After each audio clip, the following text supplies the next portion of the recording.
The Ozarks have always carried a reputation for beauty edged with unease. Dense forests roll over ancient hills, limestone caves breathe cold air from unseen depths, and rivers cut silently through land that feels far older than memory. Locals grow up hearing stories, whispered warnings passed down like heirlooms, but most outsiders dismiss them as folklore. That was my mistake. I thought the Ozarks were just another stretch of wilderness.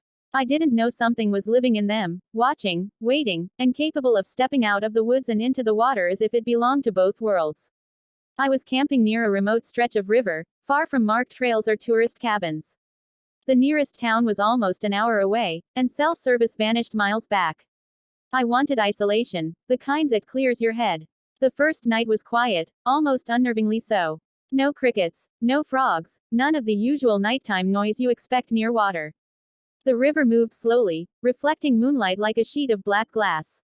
I remember thinking how still everything felt, like the land itself was holding its breath. Sometime after midnight, I heard something move in the woods behind my tent. At first, I assumed it was a deer or maybe a bear nosing around for food. But the sound wasn't random.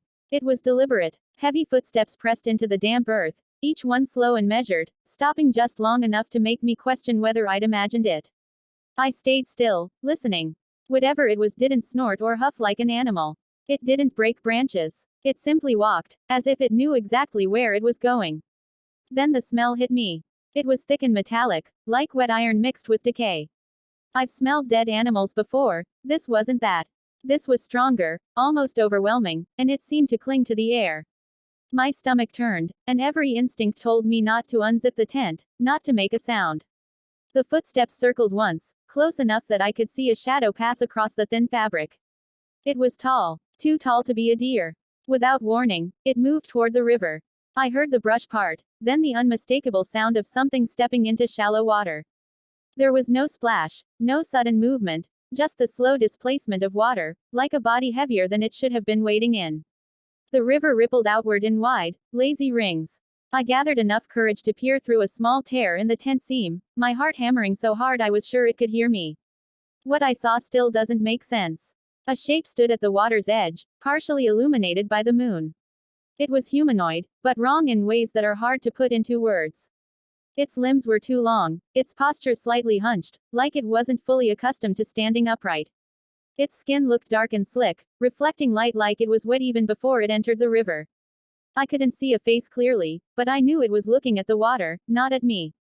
That somehow made it worse. It stepped deeper into the river, the water climbing its legs without resistance. It moved with familiarity, as if this wasn't a boundary but a doorway. As it waded farther out, I noticed something else, its movements were silent. No splashing, no disturbance beyond the gentle push of water aside. When it reached a deeper section, it didn't swim. It sank. Just like that, it disappeared beneath the surface. I stayed awake until dawn, frozen in place, replaying what I'd seen over and over. When morning came, the forest sounds returned as if nothing had happened. Birds sang, insects buzzed, and the river looked peaceful, inviting even. I packed my gear in record time and left without breakfast, without exploring, without looking back. I told myself fear had twisted my imagination.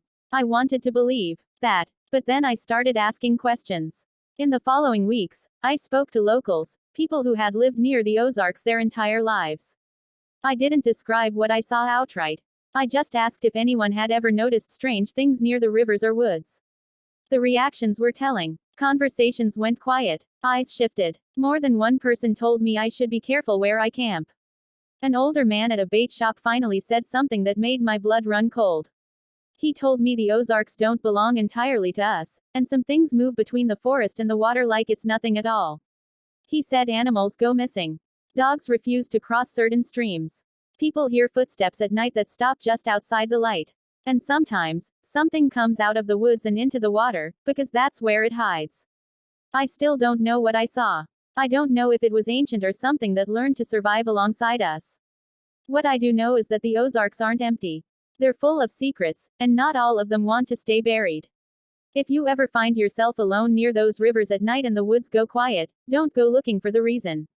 Some things aren't meant to be understood, only avoided.